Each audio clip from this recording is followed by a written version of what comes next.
Hello and welcome to Graduate Theory.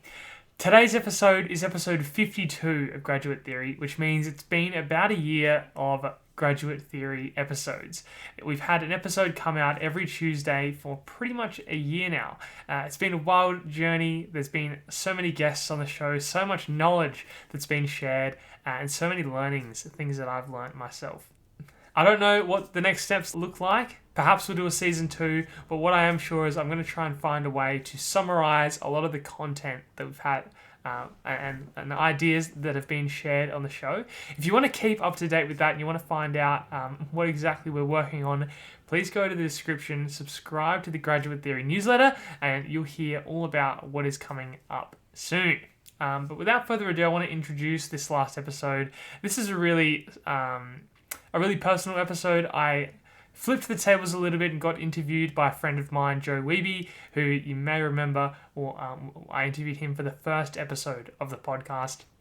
So it was great to have him back on the show, interviewing me and asking me what are the things that I learned, what are my favourite moments of the podcast, and just some general reflections around starting podcasts generally, things that I learned and how the podcast has affected my life. So without further ado, we'll pass it over to the episode, but I just want to thank you, everyone that listens to Graduate Theory. It has been an amazing journey so far, and yeah, just from the bottom of my heart, I just want to say a big thank you for listening to this show. It does mean a lot to me, that I'm able to share this with you and that you'll take the time and listen to the kinds of things I have to say.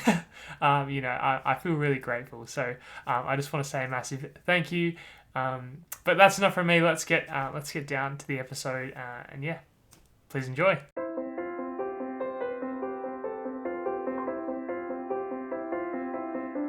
I guess I wanted to do like a bit of a reflection on the previous almost 1 year. Well, it's probably over a year, including preparation for our first episodes.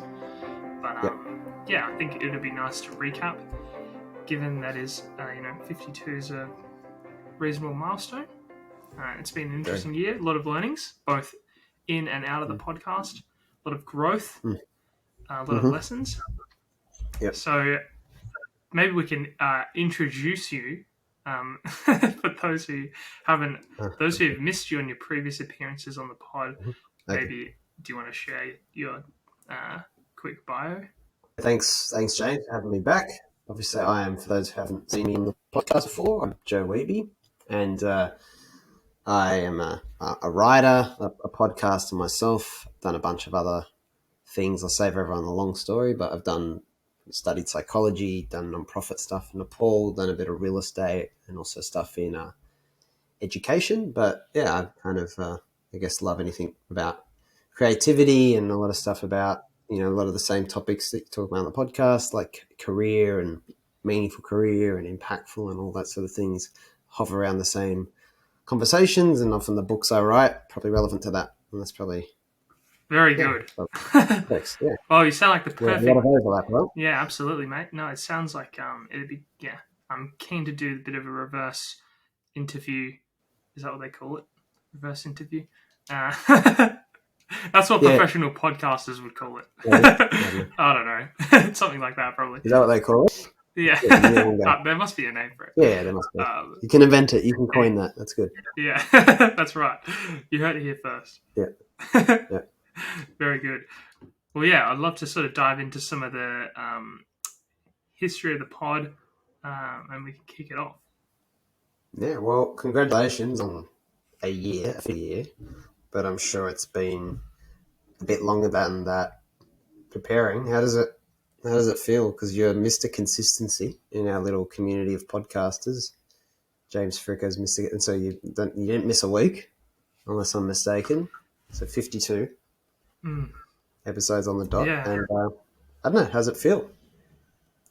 I think it feels good. I think when I first started, I'm not sure what I expected, but I feel good that I've managed to come this far. I think a lot of people when I say like, oh, I have a podcast, and then I say I've done 50 episodes, they go like, oh, podcast, yeah, cool. 50. Oh, Yeah, that's really good. good. Yeah. So I'm proud of that. I think that's like, Yeah. obviously I've had a lot of help and support along the way, but I think the, Mm. consistency is quite a hard nut to crack. Like it's quite easy to start, but doing it for a long time is something that's quite hard to do. So yeah, I'm very proud of that. I think that's something that probably I've in other projects I've done in the past, probably like it's been the one thing that you sort of struggle with is like it's easy to think of an idea and start it, but the consistency is the one thing that sort of lets you down. So yeah, I'm proud that it's been a year and very consistent. And yeah, I'm happy with how it's gone. I think it's been pretty good learning experience for me and for the people listening as well. I think I've been able to provide a platform for some very interesting people that perhaps don't have a big platform themselves. Not that Graduate Theory is a big platform, but it just allows them to get their Very message big for out. someone who has no platform. Yeah, true. But these people like have great messages, and they often don't get shown to like a certain demographic of people, and so it's been cool to sort of highlight that. Yeah, that's a very mature and selfless reflection, I think. But did you have an expectation at all about when you started? Like, did you? Was it? I don't. I never even knew, to be honest. I was talking to you when you started, of course, but did you expect? You were just trialing it, or did you think you would go X far, or you had want to at least get to this point? Or I'm very curious. Yeah, I don't really know. I think this Just did question it. for me probably changed a lot, and that like continues to fluctuate. Like Yeah. at certain points, I think, oh, it'd be cool to have this as like a side business where I'm like, have all this stuff and like it's all like this whole massive operation. Like that would be really cool. Or is it like, is it just more of a side thing where I just interview someone every week and it's a bit more chilled? And I think I've fluctuated between those quite a bit during the process. Because I'm thinking back. I was thinking before this episode about like what led up to even starting the pod, and I remember, and I think you would remember this too. I had an Instagram page, Yeah, I remember. which was like maybe what's that, like 18 months ago now. Yeah, For probably probably. 4 months ish, I had that, and that's a similar thing where it was kind of like what is the expectation here, and I probably didn't didn't really have one. It was just like I want to share and like contribute and I guess potentially turn it into something more substantial. But perhaps that's to my own undoing, is that there's not a sort of a clear thing there. But I think regardless, it's been valuable. Yeah. No, I remember that very well. Well, I guess it's never the end of the world. It's funny when you say the fluctuation. I think it's such a relatable thing for podcasters because it can be the most casual thing in the world, but also there's a lot of things that come through it. I mean, you must have enjoyed. I'm sure. One thing you enjoyed is the people you kind of, I think, reached out to, connected with. Probably a lot of podcasters say it's not necessarily like you get to meet the same people without a podcast. That easy excuse. It's a very digestible ask. Kind of like it squashes some objections that people might normally have to just having a conversation with someone. So I don't know Yeah, who are those people you think you found along yeah, this journey that were like, you don't have to say me. I'm here, James. yeah. So You're already on the list. So yeah, I can it's tick just that. Everyone knows, audience knows. But apart from me, who are those? Who do you think? Anyone stand out in particular? Yeah, well, I think just on the general point about sort of having access to interesting people and I would extend that to interesting things. I feel like there's certain like because when I started, like that was like probably when I started was when early work started to gain a lot of traction in the Australian startup space. So that was quite cool. And then next chapter as well kind of started around the similar time, I think. And so access to these communities would be an example of like I probably wouldn't have the access and know certain people inside those places if I didn't have the pod. So I think that's been cool. and I think just interesting people. I think like Adam Gahar is a great example. He's very well connected, and I've like you introduced me to him, and then I've introduced him subsequently to other people.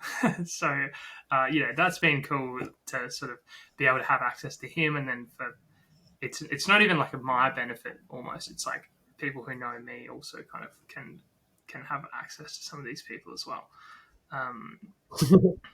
So yeah, I think it's probably hard to narrow it down to like a soft list of people, but I think generally it's been quite interesting to like hear from different people and see what they're doing, and kind of just see the kinds of places and what interesting people are doing.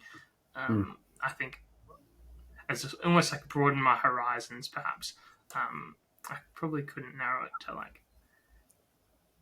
knowing a specific person sense. like led to. That makes sense. I think a lot of the value you get from our conversations, it can be very intangible. You get a lot of value from just talking to anyone, like any of the people you mentioned, or a lot of the other guests you had on. But it can be very hard to actually pinpoint specific things. I think it soaks into people on a layer much deeper. Naval says this. It's like listening to podcasts and all that sort of thing. It's kind of like it's not totally conscious learning. It's kind of like a soaking in effect. So it's very hard to pinpoint, but you kind of I don't want to project onto you my experience, but you generally just feel. You feel like wow, I'm learning so much.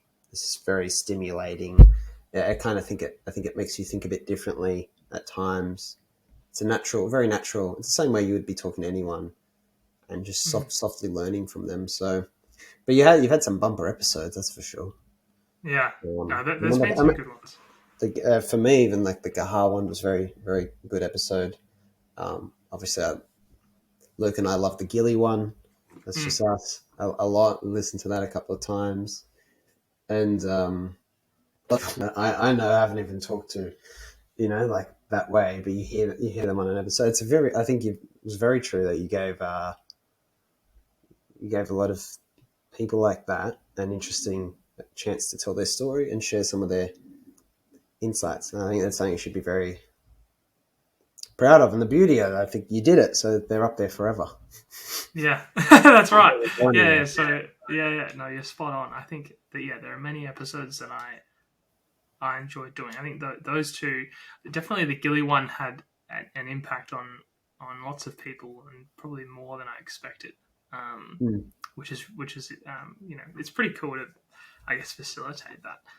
I think that there's many episodes that I think even that are sort of underrated, that I personally had a great time and learned a lot. Like the Michael Dixon one was really good. That was also a very good one. That's right. Very recent. Yeah, sorry. Neglecting that because it's recent. No, true. It was a heaps good one. Yeah. How do you think you personally developed as the podcast went? What are the key areas that are different about you now? This is when you started. Yeah, I think a few things. I think like on a sort of interviewing level, I think I learned quite a bit. I think from the first one that we did, that was with you. I think the very first interview that I did. That was like, it was a good interview, but I think I've progressed a lot further since then. I think I've kind of experimented with different approaches, and kind of landed on a good way of doing things. Because I think when we were first starting, it was like, got no idea how this works. Have a crack, see what happens. And I would have made you very nervous as well. Yeah, true. Speaking such a high-profile individual. Very intimidating, strong character. It's not easy, mate. Yeah. No, but I've got many points here, but yeah. So there's like the actual interviewing, which I think there were periods where I was very like Q&A, and I think that sort of come back to more conversational probably in the last certain amount of time. I think I've kind of weaved around different approaches of the actual interview, and I think I've landed somewhere that's quite good, which is like a more relaxed way of doing things, like no intro, just start chatting. I think that's generally has worked the best. I think as well, I remember so I had Darren Fleming on like episode 3, and so so at the end of the interview, I was like, "Hey, man, I know Darren like fairly well." So I was like, "Do you know anyone else? Like, can I chat to them? Like, whatever." And he gave me like these two guys' phone numbers. It was Oscar Trimboli and Ishan, Yep. who I've interviewed both. But when he gave me their phone numbers, I was like, "Shit." Like, I have to actually call this guy. Like, I was like scared out of my mind. Maybe scared's the wrong word, but I think everyone's had at least some level of that experience where you're like, I really don't want to call this number, and things like that. So I think like from a sort of guest reach out is, many people have said no to coming on the show. So I think dealing with that has been interesting. And I think it's helped me with like reaching out to people not for the pod. Like it's seeing like the access that I can have to people for like graduate theory, which is relatively unknown. It really showed me just how reaching out to people, you can speak to a lot of different people. You don't necessarily even need a podcast or something to chat to them on. Like, I think people are just generally quite receptive, and often like people who have big profiles, obviously we can't, it's hard to reach out to them, but like there's certain people that don't have big profiles. Maybe it's like the CEO of your company, or like, these kinds of people, you can actually get reasonably far if you do want to speak to them and ask them interesting things. So do you have any advice or reflections for people who are, maybe they don't have a podcast, but if they feel like they want to reach out to someone internally is a big one, like leadership at the company you're at is one I hear about a lot, or just someone whose work you find interesting? I might be fishing in the wrong spot here, but are there any lessons or takeaways you'd have for like? Yeah, I think I did I did a reasonable amount of like research into cold emails, and so I have like my template that I use. Because I guess like I'm reaching out to enough people you want it to have it somewhat templated, but then you do want to have a specific like ask and a specific reason why you're reaching out to this particular person. Like if you just emailed everyone the exact same thing, obviously that's not going to be very effective. So yeah, I think you want to tailor it to the person, and that like mine always start with like try and mention something recent that they did. So usually it's on their LinkedIn. I'll try and see if they've posted or done anything recently, comment on that and say, cool, how you doing this? Introduce yourself, and then say why you're reaching out. So like in my case, it'd be podcast. I found you through this avenue. And perhaps like some social proof, like I've previously interviewed some of your friends, and like insert the friends' names, so that they know it's not just like I'm not some very strange person. Like I do have some credibility. And then I would then go, here's like 3 things I want to speak to you about. And so this would be, I would have already gone and looked at their profile, things they've done, and see what about this person do I want to actually ask about, and like how would I frame this interview.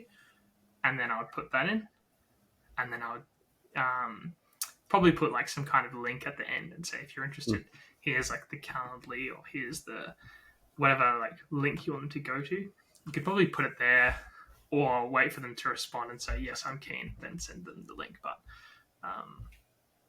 that's generally how I would do it. I think you want like some sort of social proof and fairly specific about why you're reaching out to them as well. I think that's very important. Yeah, I agree. So that's very interesting on like the podcast side. And what about because the theme of the podcast was the graduate level kind of experience or thereabouts.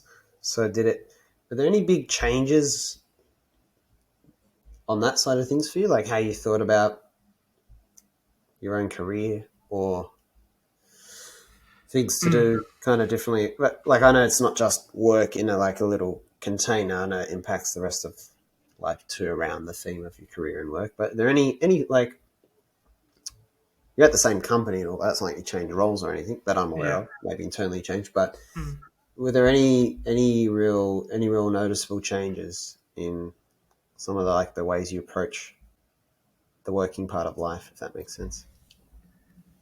Yeah, I think like before I started interviewing people, one of the biggest things I've learned is probably about startups. Like, I'd say, like, before I started the pod, I'd like never. I don't think I'd really sort of delved into this world before, Yep. and never really heard anything about it. And Yep. so I think through interviewing people, I've interviewed a number of like CEOs of startups, like like Andrew and some of these kinds of people. Yep. So I would say that has been interesting, and even in terms of like how someone would like craft their career in like a 10-year time. People talk about like what's the optimal way to like structure things. Like when's a good time to do this? When's it a good time to do this? Like things like that. And one of the ways I've seen people do it is like corporate for like get into a good grad program, whatever, for like 2 years ish, maybe more, then go join a startup that's like, sort of try and pick a good one that's going places. And if it goes places, that's great. If not, you've had corporate experience, so it's not too like damaging for your career capital. That's one thing that a story that I've heard a lot of times. And I think so the logic is that you've got enough experience and experience in terms of skills and experience in terms of like a track record working in certain type of role that it's easier for you to get another job. Is that? That's right. Well, yeah. It'd be like going straight from uni to a startup is like kind of hard because there's a lot of, at least from what I've heard, because there's just like so much to learn. It's kind of like you got thrown in the deep end of the pool. It's like you sort of need to be able to swim a little bit so you don't drown. And that's how I've heard it described. And so I think for probably that'd be one reason why you'd want to have some experience first, and then the second reason would be if the startup fails for whatever reason, that you have some proof that you are sensible and you've worked at like a good place before, so it's like it's less risky if you went back there or went to a similar did a similar thing. I think that's definitely one. I think what else? I think I can't point to any specifics, but I think there's been many and I'll go and find these, but there's been a few times where someone has said like questions they'll ask of a company before they join, or like how to know if the company is going to be a good fit for you, or like what questions to ask during the interview process, things like that. There's been quite a few episodes where people will just go ask bang, bang, bang, here's like 4, and so 4 or 5 or whatever. So I think like compiling a list of that would be interesting to see, and get some good ideas for things to ask at these different stages. Because I think things like that is kind of hard to think about. Like, how do you know if a company is going to be a good fit for you? Like, when you're looking for your next role, what does that process look like? Things like that. I think I've learned a lot about how different people have navigated this, and that's been quite interesting to me and useful. Yeah, I also remember, what was the episode there? Was it McKinsey? Yeah, Cheran, I think. Cheran. That one had a lot of very practical, for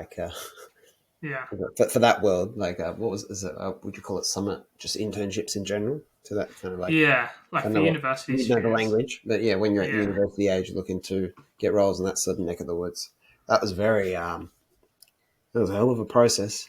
I think very disciplined and proactive about it. That guy. Yeah, absolutely. And, I think when I was at uni, that's the kind of thing that I just had no idea how it even worked, because I wasn't friends with anyone that was doing that process, or there was just no one around me that I could see doing that, and so it was very interesting to hear the level of detail and thought that goes into preparing for those things, and the interviews and whatever. There's this whole culture almost around getting jobs at these places. And a lot of it to me was unknown, so it was very interesting to hear how it works. Yeah, it's a fascinating thing. So the other thing I was curious about, because we were talking a bit about this before in this episode, but it is interesting. I guess given it's been a year, if you were to start over, is there anything you would have done differently? Looking back on this journey, is there anything that you think about? I think one of the things that haven't been as good at as I would have liked is is sort of marketing the pod, through social media and other places. I think there's been periods where I've done that well, and the pod has grown like a decent amount during those periods. But I think the consistency of episodes has been there, but the consistency of like the marketing and the social media posts and whatever hasn't really been there for the entire time. So I think if I could rewind, I would try and be more consistent in those areas. So I think that would have brought more eyeballs onto the pod. What do you put it down to? Probably like what? Yeah, I mean, it might be good hard. Reasons. Yeah, no, I think it is hard to do. I think probably one would be the clarity that we were talking about earlier. I think it would have helped if I had a clear idea of what exactly I was aiming to achieve. That would have made a lot of these things easier to like justify in my head, perhaps. Whereas, like, if you're going from like enterprise pod to like casual pod on the weekend, so it's like, for 1 month I'm like, let's post every day, twice a day, like whatever, let's go really hard. And then the next weekend it's like, this is just like a chill thing, like no problem. Like we don't even need to do it. or whatever, I forgot to do it, no biggies kind of thing. So I think the consistency on that side probably wasn't there. But I think like, and maybe in hindsight too, I could have like DM'd some maybe I didn't push the guests.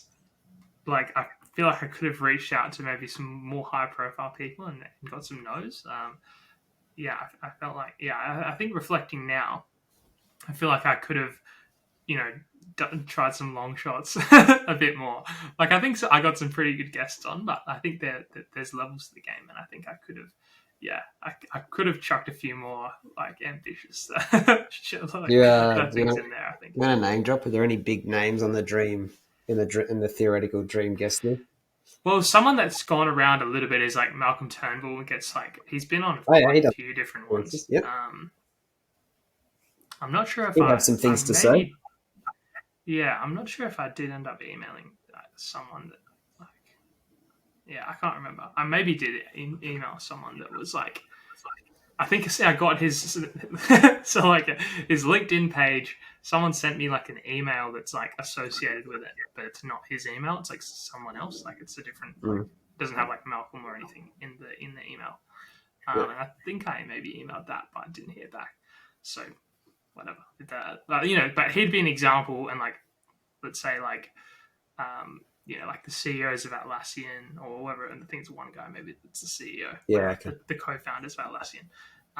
These kinds of people that are like sort of internationally famous would have been quite interesting just to like because that's a macro point. Is it like they say no, whatever, like it doesn't really matter. But you don't really know kind of how far you can go until you're getting no's. So I think perhaps I didn't go. I could have gone harder there and got more no's, and then I would have known I'm really sort of pushing the limits. Sounds like you need a bit more David Goggins in your area while you were doing outreach, maybe. Yeah, I think so. A bit. Although you're a man who holds yourself to very high standards, I think you've done a good job. But yeah, it's and on paper, it just always makes sense. Oh well, if someone says no, what's the problem with that? It's not the end of the world. But I guess it's another thing to cop and perceived rejection or whatever. It's still another thing entirely. So yeah, I think it's almost worse like when people say yes and then they just don't follow through. That's just like more frustrating. It's like you say yes, like why are we stuck here? You feel like you've gotten something, and you make plans and you schedule episodes. Yeah. Like you've already kind of celebrated the yes. They're like, yes, they said yes, and then like it just never arrives. Or at least if they say no, it's like fair enough. Like at least they responded. Like It can be heartbreaking. I Mm, think of my real estate days when you felt like you had someone who was buying a home. So that meant a lot of, money, or, there's a mm, real, not just like someone's going on the podcast and then it falls through. It's like the biggest roller coaster mm. experience. It makes everything else seem very small in comparison. So I guess that's why it's a bit anti-fragile in that way, if you can get used to that sort of thing. But Mm. it's a bloody roll. Yeah, that's why you have to become pretty bloody stoic. Yeah, I think At so. the end of the day, it's not always a fun ride Yeah, in that yeah. I sense. think obviously a pod is like not like running a company, but No, like no. there are like some parallels. I think we're maybe getting like a little Oh, teeny you think of taste of like any the project like emotional this. stuff. Any project like this is like a business like in a way. So it does Mm, have the similar dynamics, even if the mm, complexity is different, different type of thing. But yeah, mm. you got all those moving parts. Yeah. You can't get away from it. So what's the plan from here? 52 weeks. So you've done the year. What's your Yeah. plan? What's The the plan from here future? is we'll see. I think season two is a potential at this Yep. stage. Can you put a Not percentage on it? sure. I don't know. I'd say like 50-50. It maybe depends on Okay. like I think at this point, like it's October. We'll leave it to the end of the year and see how we feel next year. Um, I would say it's likely that if I did come back to the pod, that it would be like season two would be a slightly different themed, because I Yep. think things like this maybe have to follow my own interests on some level, and I think Makes sense. the interests of like a starting university, or sorry, starting work after university and like the university experience, Hmm. these are like not as interesting to me as they were last year. So I think I would, Yep. it would. I think if I was going to go and do more podcasting, it might be, maybe it wouldn't be called graduate theory. Maybe it would. I don't know, but you know what I mean. I think I'd be more focused on kind of like early to mid career stuff, like how do you Yep. become, and maybe even more focused on like my career path even. Yep. So like how do you go from, so for example I do engineering at work, so like how do you go from like mid to senior level engineer, like how do you become like CTO or something like that. Hmm. Those questions would be more interesting to me, I think, than like how do you get your first job after university. Yeah. So yeah, I think that's, Only so long you can talk about that when you graduate. yeah. Yeah, and I think like probably part of the reason why I'm keen to sort of stop things now is because I feel like we've covered that topic to a decent degree, and I think a lot of the guests I've had on, we kind of speak about more general things than just that anyway. Like Yep. even most of the episodes aren't even really aimed at like uni early, like it's Yep. definitely more just general life advice, maybe Yep. aimed at a younger audience. So I think there's that. Yep. Yeah. Yep. Well, something Gilly, I think, said to me once, talking about a similar thing, and he said that being alive in the '80s and things like that, he noticed when the concept of career coaches and stuff came into become mainstream or started popping up, and he has quickly the main flavor of them turned from career coaching to sweat life, whatever you think of it, life coaching and stuff like that Mm. came from, because essentially it's connected to it's connected to everything else. Like Yeah, it's yeah. circle life. That was a big theme in Gilly's. I mean, heaps of people's episodes, but it was definitely a theme in Gilly's episode Mm. too. So naturally, it always jumps around. Yeah. Some interrelated things. So, and uni is the same. Like uni's connected to normally career, in most Mm. cases. So when you're at uni, you can see uni, and there's only so much you can optimize uni when really it's trying to serve something else. So you're Mm. just not over optimizing the uni experience maybe, but you're thinking about where does it go. So it's quite natural, and then naturally, I always think that the more like it's almost like a good sign when you feel like you're outgrowing something. I don't know if that's the language you'd use, but Mm. if you're not outgrowing something, it's almost maybe opposite. Maybe it's limiting. Yeah. It just depends. Like naturally, you should evolve. You shouldn't get stuck in the one thing. Like in theory, like a business evolves. If Mm. they say that about Berkshire Hathaway, like Charlie Munger and Warren Buffett. Like one thing that worked for Berkshire Hathaway this decade didn't work for them in the next decade. They keep reinventing themselves, and sporting teams like that, right? And I think that it's someone who's kind of watched you along this journey. I think it's been really great to watch, and I hopefully I speak for a lot of the other people who've listened and enjoyed watching alongside as well, because it's very rewarding and easy to underappreciate just watching someone who's very honestly and open-mindedly going on the journey. Like again, this is just my reflection of you, but it's not like I have all the answers or I have everything. It's just very open. Like it's cool people, a regular kind of relatable thing. I'm interested in making the most of my career and my time. I want to be intentional about it. What can I learn from these people around me? What is out there? And I think it's just so. I would say it's just so relatable. I think it's just so relatable. And I think it's interesting people still watching at this point that maybe they feel themselves evolving too. Who knows? So I don't know. They're complex things, right? You can't really put one pin in it, and if you could, it's probably not the best thing. And a lack of when you talk about like clarity and stuff, I just think about that too. Sometimes it's really good. I always think of clarity like a set of circles, like a ripple, like it's like a continual journey in. Yeah. It's just ring by ring, layer by layer, and I don't think it ever ends. As someone who's a little bit older, I don't know if I can pull the age card here, but yeah, I don't know. Sorry, that's my rambling, but no, I agree. I it's think a journey, for that reason.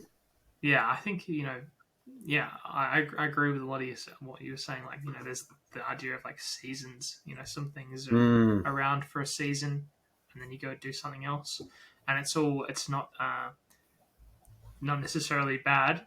To do something for a bit and then do something else. Like it's all in the pursuit of enjoying the experience of life. Yeah. I think it's handy to do that every now and then. True. And I think it's been cool. I mean, yeah, I'm not like some super fortunate person, really. Like, I think most people, I mean, there is some element of fortune perhaps, but I think like I'm not that really special in any way. So I think a lot of the things that I've done and the sort of journey that I've had, I think many people could do something similar, and hopefully hopefully my experience shows that it's not that things like this are within reach, perhaps of like people can actually do this now. There's no beauty of the internet is that there's no real barriers to this kind of thing. You know, like there's no barrier to asking your company's boss like out for coffee. Yeah. Anyone can do that. So I think I think it's been cool. It's been very cool. I feel very fortunate. I've been able to speak to so many interesting people who have given me their time and their lessons. Well, one of the last things I just want to make sure I throw in there, because you're probably too modest to say it yourself, and the word "unspecial" is a tricky one, because there's something. I get you, like relatable and all that, and not too different circumstances wise to a lot of people out there, but there's something very special. I think about what you've done.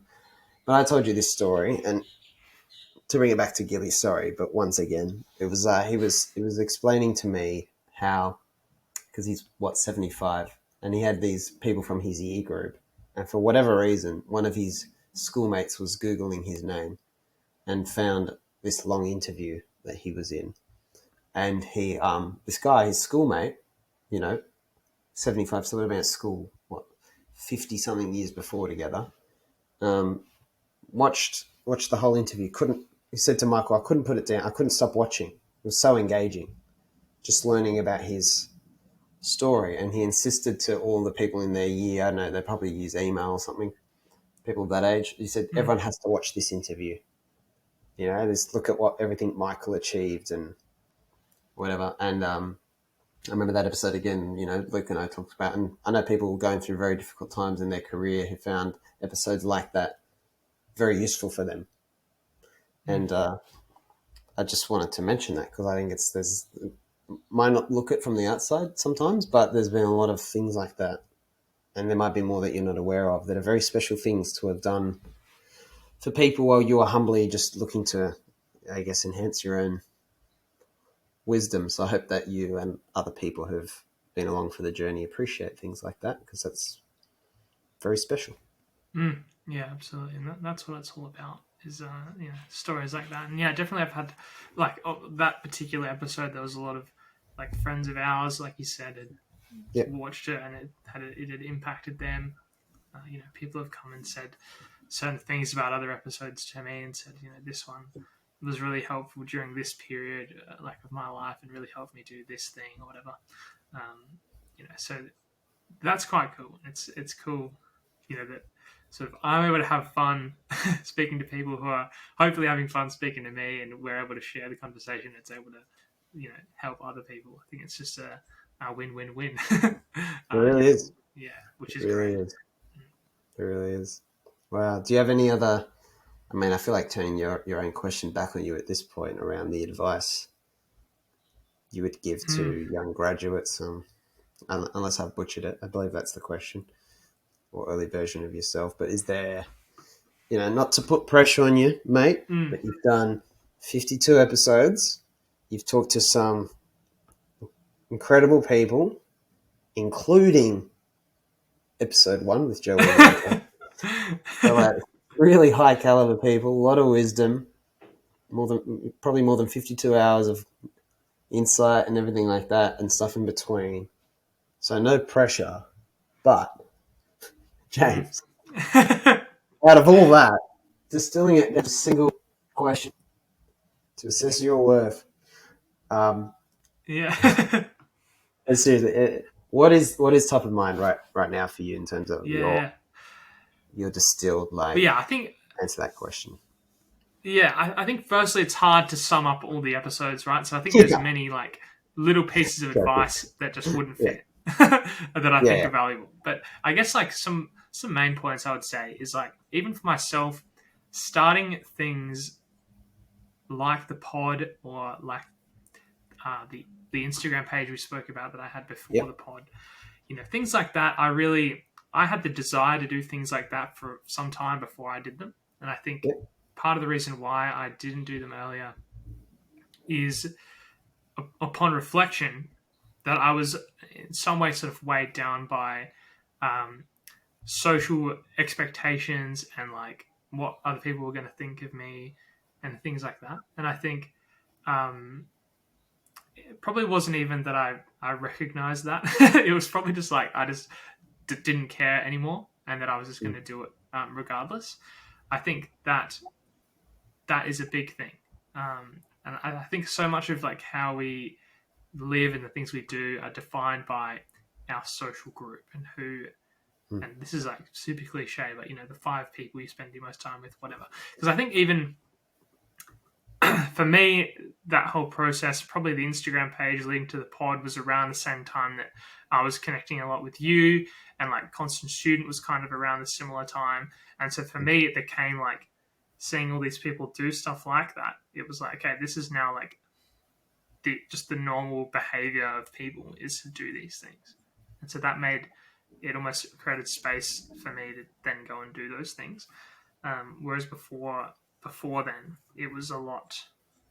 I kind of wanted these things, but I didn't really feel comfortable owning them in a way, like if that makes sense. Like it'd be a part of me where I'd be like chatting to someone, and we just wouldn't talk about this whole side of me, the things that I was interested in. Wow. And so I think that has been like a really great experience for me was that, I think, because now there's, I think, one of the biggest learnings for me through all of this has been like things like that where I'm interested in things, but I used to sort of not share with everyone. So like there were like so many things. Like I used to read lots. Like no one knew that I read any books really. Like I maybe told a couple of people, but not my closest friends. Things like I would do like weird things, like read my news on like an RSS reader, which is like very nerdy. But like I just never told anyone that because I wouldn't want to be seen as like I wouldn't want to be seen as like the weird guy that does this stuff. And there's a whole list of things.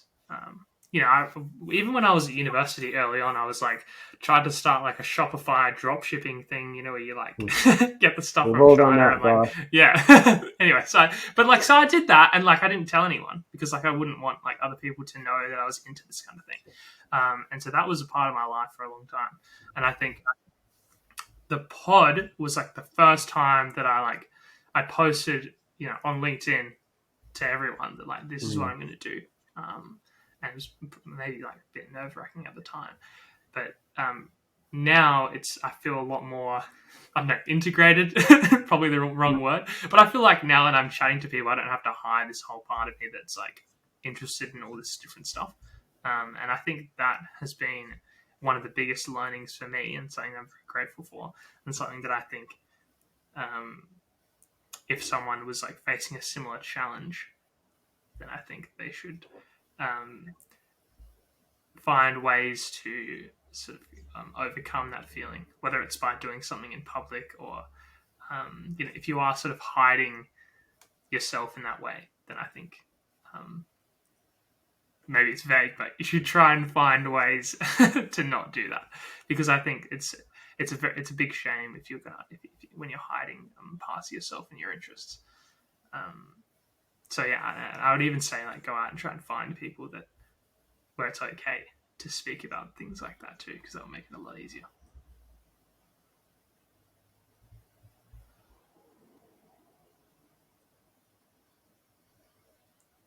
Beautiful answer. Beautiful answer. Nothing more I could add to that. Yeah, no, that's my story. It's been it's been a very good. Yeah. No, but I'm seriously grateful for like the whole journey, and perhaps that's the journey of life is sort of peeling back the layers of the onion like that in some way maybe. But yeah, I'm grateful that I had this experience early in my life, so that I can now go and like bring my whole self to work and wherever it is, um, like to work and home and wherever it might be, and that it's not something that I have to hide or um, yeah. I'm very grateful. I think it's been a very transformative experience for me. So um, yeah. Well, thanks for sharing it with us all. Thanks for letting people like me be part of it and be on the podcast and all that. On behalf of all your lovely and wise and intelligent and caring guests. And yeah, thank you. And I think that was just a beautiful message to end it on. I think it's so valuable and important. And yeah, I really don't have anything to add to that. It's just incredibly well said and incredibly well intentioned. You can tell you really feel that. It's not much more than words, and something you really mean and have learned on a deep level. Yeah. No, thank you, man. I appreciate your support through this whole journey, and there are many others, too many to others. name, that have been really instrumental in this as well. So I want to thank everyone that's been involved in the journey. It's been a wild ride, and we'll see if perhaps season 2 will come back, and if it does, I'll be stoked to share it with everyone. Well, I hope there's some form of something from you that everyone can. Well, yeah, that's the current plan is to we're working on a small product to kind of summarize a lot of the content, at least partially. It's hard to do it justice, but I'll try my best, and yeah, we'll see. Keep an eye out for that. Is there anything just in case, is there anything you need to communicate about where people do or don't find you or reach out to you or follow along? Yes. Anything like that? Yeah, I think the first link of the description should be the newsletter, and that'll be the best place to keep up to date with the goings on. Otherwise, you can look at the Graduate Theory website or Graduate Theory. LinkedIn is probably the best place to catch you on social media. YouTube as well. Those would be the best places to go and keep up to date. Awesome.